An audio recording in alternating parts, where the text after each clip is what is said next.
Shares for beginners.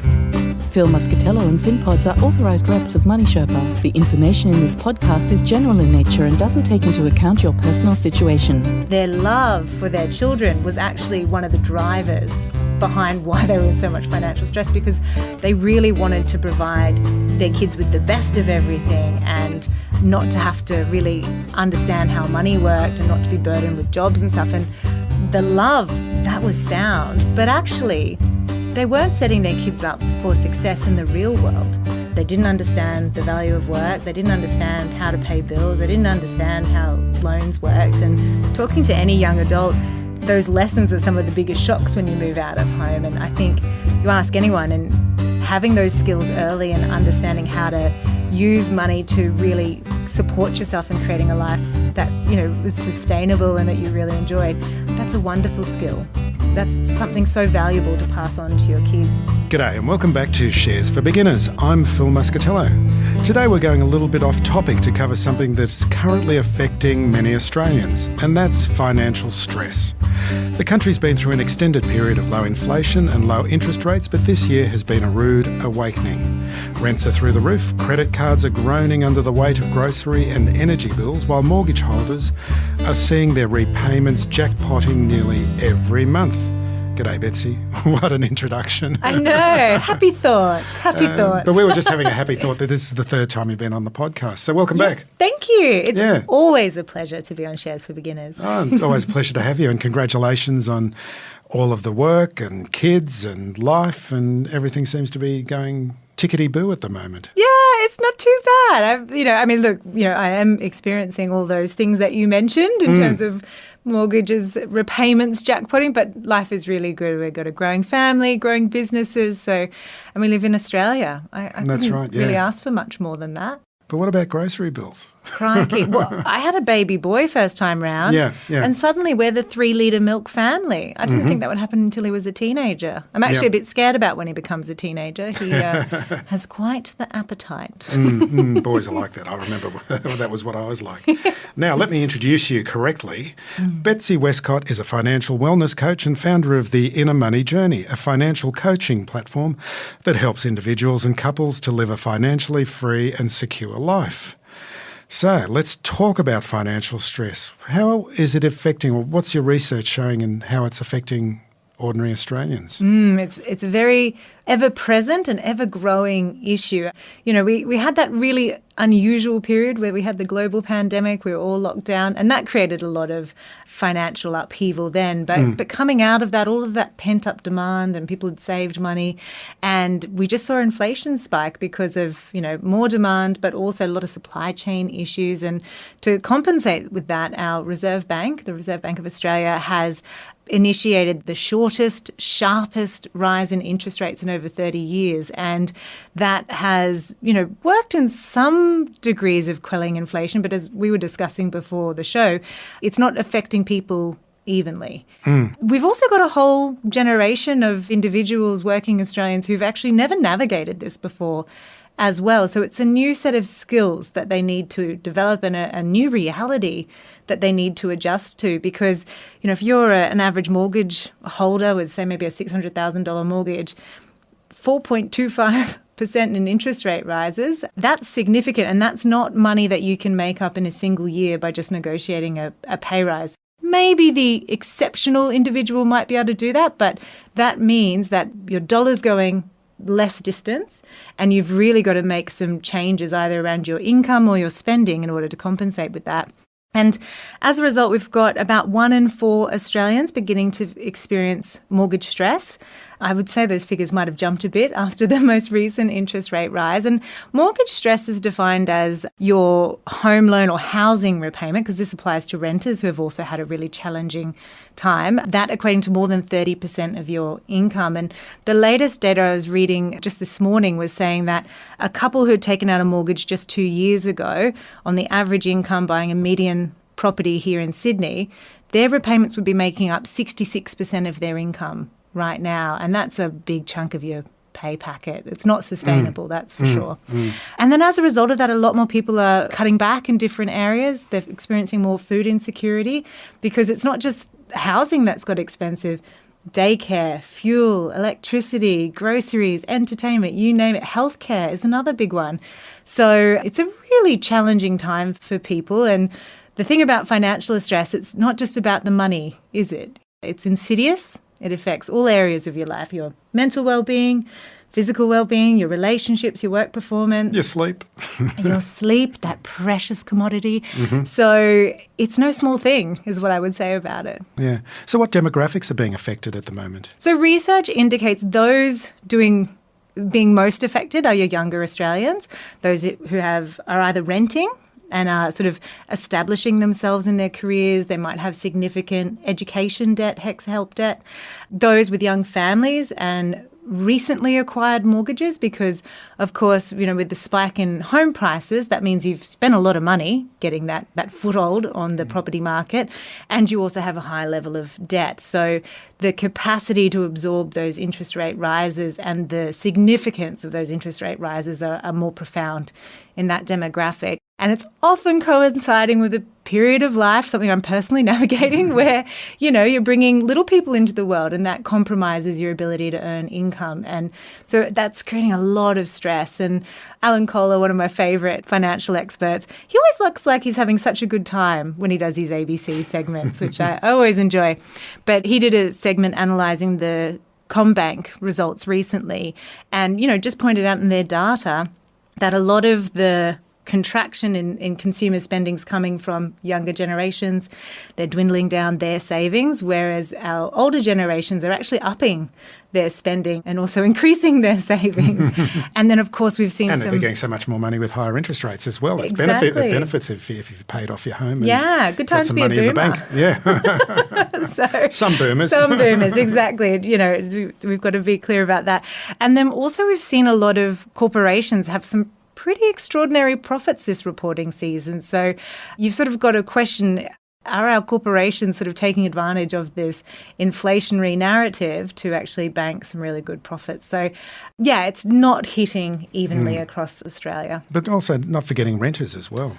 Absolutely not forgetting renters. Insane. Yeah. And what's really strange is this seems to be common across all of the Anglophone world. Yeah, it does. It's happening in Canada. We've got exactly the same situation, America, the UK and so forth. There just doesn't seem to be enough rental properties, and I don't know what's going on behind that. Yeah, because like in Australia, we've got very high migration. We haven't had a lot of property development, plus the extreme spike in house prices, forcing more people to remain renters. Maybe the Airbnb effect perhaps as well. People are preferring to do the short-term rentals rather than long-term? Yeah, to make more gain. Absolutely. And you have seen sort of governments, I know Western Australia introduced some new legislation to limit how long properties can be put up as an Airbnb accommodation to try and combat that, because it takes a while to build a house, so it's not going to be a quick fix, even though we've got lots of very bright people coming up with all these different solutions around housing. You're looking at years, decades even, before that can really... And we don't even have the labour force for it either. True, yes. Very true. And then a lot of those that have the skills to build houses are being pulled into big infrastructure projects which pay better and, you don't have to deal with the customers quite so much. So, yeah, it's all coming together as this very perfect storm. We're living in some pretty extraordinary times, and what I always find helpful in situations like this is to really distill it down to what is within my control and what's outside of my control, and really focusing your energy on that which you have control over, because you can rage about interest rates and government spending. We do get an opportunity to influence that with our democratic voting power, but that's as far as it goes. So, really focusing on at a micro level, what can I be doing and how can I improve my situation? Is Aldi the only answer? Man, I wouldn't knock Aldi. They have some great meat in there. Quite the fan. There's a number of things you can be doing. The first and the most overarching theme is that you need to be a person of action, your own action hero, if you will. If that helps, do that, put on a persona of the action hero, but be really pragmatic and lean into the numbers and know your numbers, what's actually going on here. And that's something that as a financial coach, I have to tell you time and time again, most of my customers just don't know what they're spending. I was having and they're in paralysis mode as well. Yeah, because... Sorry, I interrupted your thought. That's okay. No, but you make such a good point, because it can be really overwhelming. Money is not just about math and logic. It carries such a huge emotional charge around, our sense of competency, our sense of self-worth, what others think about us. And so when we're under stress and strain, it can really paralyse us. And we also as a nation don't have the best financial literacy. And so we don't actually know what we can do to resolve these issues, and thus we do nothing, which is the worst thing. So really try and be a person of action. Figure out, okay, what's actually going on here? And it's much better to deal with facts than feelings or intuition or fallacies. That's the word I'm looking for. Thank you. And so, know your numbers and then identify, okay, well, what are my opportunities here? Is it spending less? Is it earning more? Which of the levers available to me do I want to pull?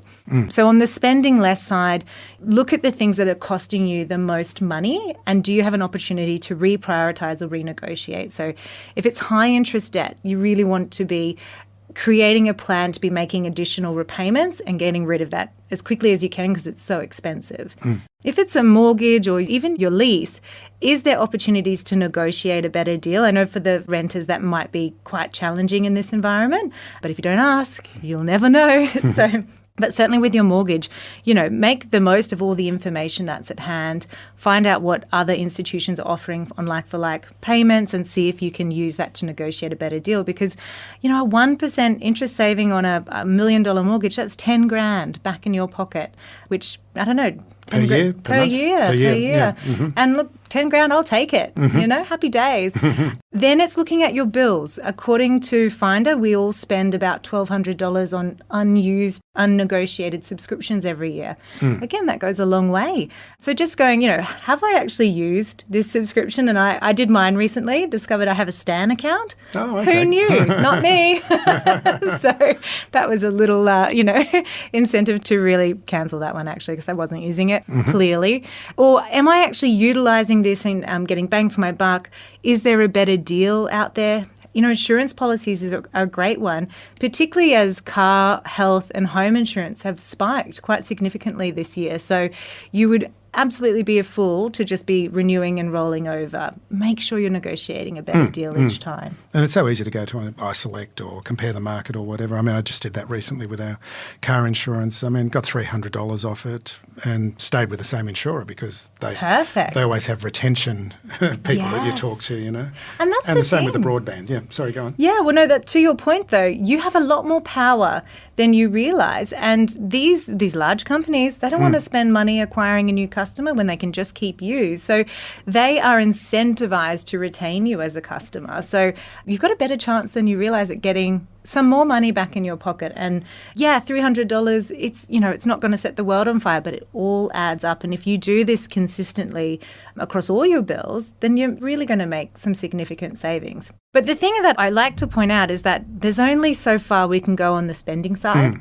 There's a limit, isn't there? Whereas on the income side, that's limitless. It's really up to you what you do there. And that's the one that I think we often overlook. We just default to the spending.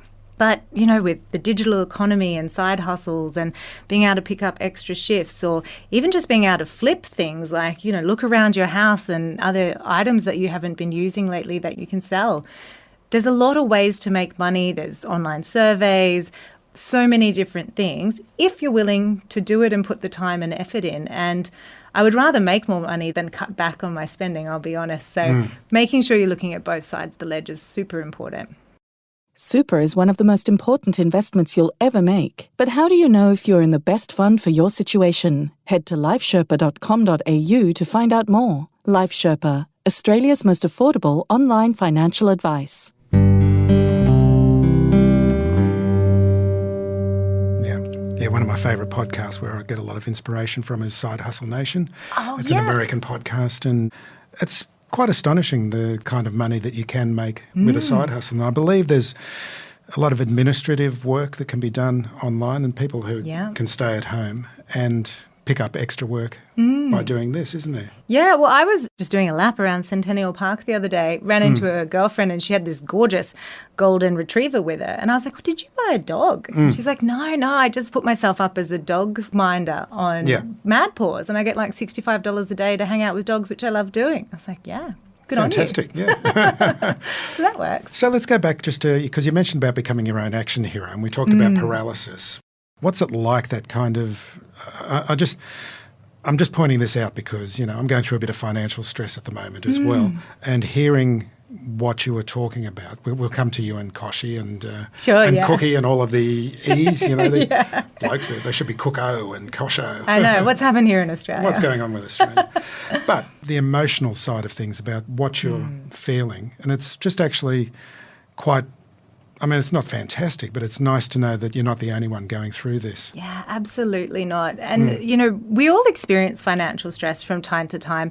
How acute it is for us as an individual depends on our own sort of money persona and the meaning and the value that we hold to be true about money and self-worth and all of those things. And then also And shame. And shame. Yeah, the three most common emotions with money is fear, shame, and guilt. Isn't that like you'd think it'd be like joy and but no, fear, shame and guilt, because I think this thing that we all need to use to create security and safety and prosperity in our lives. For a lot of us, we don't have great financial knowledge. We have a certain level of skills, but it's just not something that we're taught about in a coherent, consistent manner. Except some very lucky people that you come across whose parents really took them in hand. And I know. I think about this a lot as a new parent. I'm like, okay, what kind of money skills do I really want to pass on to my child? Yeah. In utero, money skills. Yeah. Are you listening down there? Yeah. And then there's the, how severe is the situation, and do we feel like we've got good connections around us to support us through it? Because money brings up, for example, a lot of shame, and we feel like it's just happening to us. We're the only one in the world, and particularly in the era of things like social media, where you look online and there's a highlight reel and everyone seems to be living the life of Larry, and you're there worrying about whether you can send your kid on the excursion or how you're going to pay the bill, or just the simple fact that your expectation of what life should look like at this age isn't matching up with your reality. And it's so oppressive. And like I said, it impacts the quality of your sleep, for example. You wake up in the morning at 3 a.m., your brain starts ticking, spiraling. You get into that terrible cycle where you can't let go of the negative thoughts. That makes you tired. That means you're skipping the gym and you're not looking after your physical well-being or your mental well-being. At work, you're distracted because this is kind of, this cloud that's over you that affects your performance. You're reaching for the sugary snacks at 3 p.m. to try and get yourself through. And by the time you navigate traffic and get home, you're irritable, you're snapping at your partner, the kids are driving you mental, and everything's kind of on edge. And it's oppressive, but it is something that is solvable if you lean into it, if you take action. It's the keeping our head in the sand. It's the closing our eyes and hoping it'll just go away and resolve itself. It's the not dealing with fact and going, I just, this can't be happening to me. Well, it is. And I love the old, what was the Prime Minister in the UK in World War II? Churchill saying, if you're going through hell, keep going, keep stepping forward. And so, you really need to do something about it. But you don't have to go it alone. There is a plethora of resources out there to support you. First and foremost, the National Debt Helpline. It's a free, private financial counselling service with professionals to help you kind of gather that information, develop an action plan. They'll even negotiate with your creditors and your bill providers on your behalf. Really? Wow. Yeah, they're so helpful. What's their number? It's a great number, actually. It's 1-800-007-007. I always think James Bond. That's why I imagine. Liquidating your debt. Yeah, he's on the line and he's working a deal. I love that idea. There's also one for First Nations Australians called Mob Strong. I don't recall the phone number for that one, but there are two things worth noting. Don't be afraid to tell your utility provider or your financial services institution, hey, I think I'm going to have a bit of trouble with this bill. I really want to pay it. I'm committed to paying it, but I'm going to need some support. Can we work out a deal? They don't want you to go into default. They don't want you to experience hardship. They'll really work with you to come up a plan. In fact, they're obliged to work with you to come up with a plan. So be on the front foot there. They are obliged. There's a legal requirement for utility providers. Yeah. Yeah, and banks all have hardships teams, and they're all professionally trained, acutely aware of what's going on, and the more you work with them, the more collaborative that they are. It's when you ignore the phone calls, it's when you just pretend like it's not happening that the problems kind of mount for you. So being on the front foot there, and then reaching out and telling people around you that you're going through this. I mean, often, we might have these expectations of ourselves and that we can't tell our partner what's going on because we'll let them down. But a problem shared is a problem halved. It's something that you can tackle together, and, two heads are better than one, as the saying goes. So, and if that's not something that you have available to you, is there a trusted friend in your broader circle around you? Because whilst it feels like you're the only person it's happening to, let me tell you, you're not. And other people will have gone through it before. And it's really just about developing the mindset and the skills and the strategy to get you through that. That's going to solve this thing. And it is solvable. Everything's figure-outable, as Murray Folio says, which I really love as well. So they're there. And then there's, of course, things like Lifeline, Salvos, Vinnies, who provide different services, whether it's counselling for your emotional well-being, whether it's food bank services, whether it's, alternative accommodation, clothing, things like that. There's so much out there. We do live in the lucky country, but you've got to put your hand up and, set that ego aside. And it's also interesting about having that conversation with the family, because when it comes to Christmas or birthdays, apart from anything else, it's a nightmare trying to think of presents for people in the lucky country that have everything already anyway. And Isn't it true? Who needs that stress apart from the financial stress as well? Yeah. And I think, quite often we put too much worth on the value, like the monetary value of a present over the sentimental value of a present. Someone taking the time to really think about finding something for you that you'll really enjoy, that really acknowledges who you are as a person, or the time and care to make something for you, those are the most beautiful gifts, I think. But often we're just so busy and it's Christmas and we've got to buy, and we're kind of outsourcing our personality to material goods by buying flashy things so that people think we're flashy and really successful. It's just a commercial trap, If you can create a little bit of space to really put some time and thought into things, you don't need to be spending a lot of money. And same goes for activities. Our number one favourite date is fish and chips with a bottle of wine on the beach. Our son runs around, we sit on a chair, seagulls pester us, but it's just a really lovely time. We can people watch. We could go to Mimi's and spend, close to $1,000 probably. And it's a lovely time. But when you're doing these activities, what's the purpose of it? Connection, time spent together, making memories. Money is not an essential part of that equation to make a special memory, and I think it's just remembering that sometimes. Keep it simple. We'll get back to the show right after this brief message. Why am I buying, holding, or selling a share? If you can't answer that basic question, then you don't have a plan. The best investors are ruthless in executing their plans. I've been fortunate to meet many great investors on the podcast. Tony Kynaston is one of the best. He has a clear and systematic approach to investing that is honest, sensible, and methodical. It's called QAV, Quality at Value. QAV now offer an excellent light plan for only $29 per month. You can follow their buy and sell recommendations and learn the ropes. And the first month is free using the promo code SFBLIGHT. Go to qavpodcast.com.au to sign up. That's qavpodcast.com.au using the promo code SFBLIGHT. Past performance is not a guarantee of future returns. Please read the QAV FSG and consult a financial professional before investing. I receive a small commission for services I recommend, and I only recommend services I use myself. And what about having conversations with the family? Because kids become involved with this as well, because they're going to respond to the stress. How should that be dealt with? Yeah, and kids they've got these little antennas up, aren't they? They're very good at reading situations. And again, it's really important to be mindful of the language, the energy, the conversations that you're exposing the kids to. So I think, as parents, it's finding that balance between communicating money and financial responsibility with your kids, but not putting the responsibility on your kids, particularly if they are younger. They're just kids. Yeah, Allow them yeah. to be so. But In the good old days, you could send them out to work, you know. yeah. 3, 4. Come on, your time to chip in.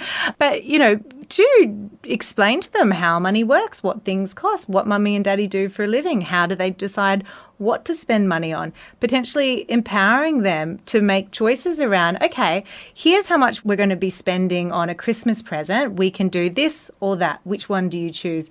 And just really creating that awareness for them. And, you know, even just for yourself, being mindful around the language that you use, from we can't afford that, or that's not something we choose to prioritise right now. Just that language can really change it from a we're less than, we're restricting, we're going without, to we're making an informed and empowered choice about something. So, yeah, but, and, you know. That's really interesting to say that to a kid, you know, and because it's kind of elevating him to talking to them like an adult. Yeah, and again, like, you know, make sure it's age appropriate. Not sure my son at 2 is really going to comprehend much, but you know, if your kids are sort of, you know, hitting 10, 11, 12, teenagers, things like that, I do think it's important to role model good, healthy, practical money behaviours. Sometimes we can love our kids a little bit too much, and in a way that actually harms and disables them. Definitely, I was recently working with a couple who they themselves were experiencing a lot of financial challenges, and their love for their children was actually one of the drivers behind why they were in so much financial stress, because they really wanted to provide their kids with the best of everything and not to have to really understand how money worked and not to be burdened with jobs and stuff. And the love, that was sound, but actually they weren't setting their kids up for success in the real world. They didn't understand the value of work. They didn't understand how to pay bills. They didn't understand how loans worked. And talking to any young adult, those lessons are some of the biggest shocks when you move out of home. And I think you ask anyone, and having those skills early and understanding how to use money to really support yourself in creating a life that, you know, was sustainable and that you really enjoyed, that's a wonderful skill. That's something so valuable to pass on to your kids. And yeah, it's just sort of having, again, self-awareness around, what am I role modeling to my kid? Is this going to help them in life? Is this something that is a sound behaviour to be passing on to them? So what else do you like about Aldi? Aldi. Oh, well, you know, I always get sucked in by the bargains, but I like looking at them. I never really buy them. Yeah, I mean, that centre table Yeah, sort of thing. I know. I'm always curious. I'm like, what is in here today? I know, I've got friends who have been Aldi fans for years, and that's what they go to, you know, like, I bought a guitar. Yeah, which, like, it's fine if you were looking for a guitar. I think you've got to, you know, tread carefully with those bargain tables. Is it actually something that you intended to spend, or is it actually causing you to spend more? But yeah, my 2 favourite things at Aldi is the meat selection and the chocolate selection. And they're not sponsors of this podcast. They are not sponsors of this podcast. I'm just a recent convert Good. to Aldi. You know, their bocconcini's great too. Oh, yes. And true, halloumi, great halloumi. True, yes. Yeah, we could go on, I feel. But yeah, Aldi's great. So tell us about the course. You've put together a course, haven't you, with a couple of other chaps? Yeah. So Luke Cook from Cuppa TV, which is a platform that provides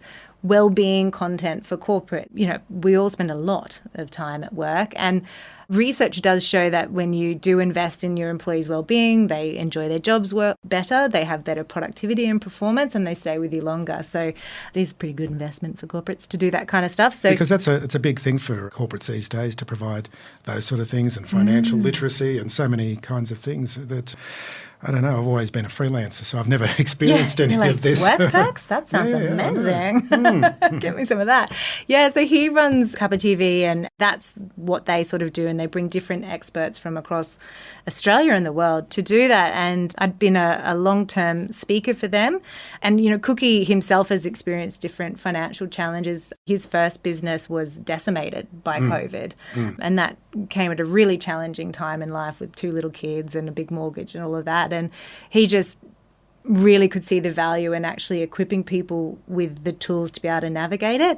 And then we pitched it to David Koch, and he was happily keen to be involved as well, very passionate about personal finance, and again, just really tuned into the fact that this was going to be a tough time for a lot of people. And we all just shared the view that knowledge is power. Giving people the right tools and support to navigate this is going to result in better outcomes for individuals, better outcomes for communities and families, and what's not to love about that. So yeah, we pulled it together. It's a 10-part self-study course, oodles of resources and activities to kind of download and do together. And that's where the real value lies, is it applying. Not just watching the videos, but actually putting it into practice. And it's available to individuals, but it's also available to corporates.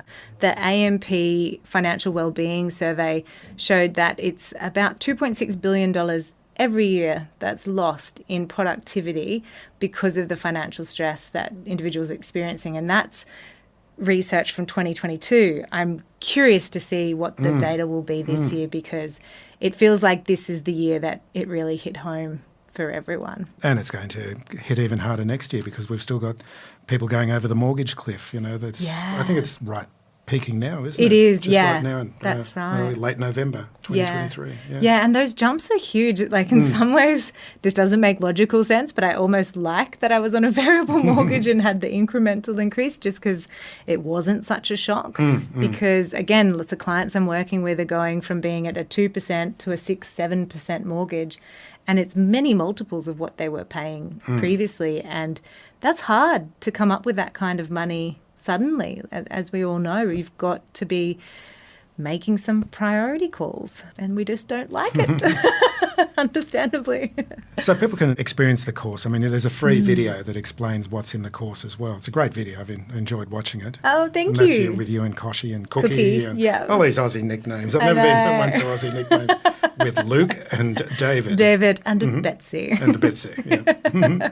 But yes, well, yeah, you can access the first module completely free. There's also an introductory video. I think it's really well priced in that you can have 6 months access for less than $100. I think it makes a great gift for someone. Great gift, yeah. Yeah, because talk about, Christmas and not wanting to buy something for someone that they're just going to throw away. Equipping someone with skills and tools that they can have for a lifetime and can meaningfully change the trajectory of their life. I don't think there's many better gifts, personally. Probably a little bit biased as a money nerd, but yeah. So, and again, if you are, in a HR team, or if you're an executive at a different company, trying to think of ways to support your people and noticing the strain, the stress, the lack of engagement because of external stresses, then yeah, this is something that you might consider looking at for your employees as well. So for listeners of this podcast, we've got a special deal, 10% off. We do. So the discount code is PODOFFER for a 10% discount. So that's pretty good for a $99 course. Yeah. Another $10 off. So more money in your pocket. Makes it pretty inexpensive. That's right. And PODOFFER is PODOFFER, just because this is a listening podcast. How do you spell it? There'll be links in the blog post and the episode notes. Yeah. Yeah. Yes. But yeah, that's available. And again, like, if you're someone that is experiencing this, if you've got family members experiencing this, help them to be an action hero, help them to resolve this problem, because it is figure-outable. There are so many things you can do about it, but it's that acknowledging the overwhelm, the paralysis, and giving them a path forward, I think is one of the best things you can do. And going back to World War II, keep calm and carry on. Yeah. Nice link there, Phil. I like that. Betsy, thanks very much for coming back on. It's been great to see you. Thank you so much, Phil. And thanks for giving this topic some attention, because it's certainly an issue right now, isn't it? Yeah, although it's not about shares, but, what the hell? Yeah, what the hey? Thanks. Thanks for including us. Okay. Thanks for listening to Shares for Beginners. You can find more at sharesforbeginners.com. If you enjoy listening, please take a moment to rate or review in your podcast player, or tell a friend who might want to learn more about investing for their future.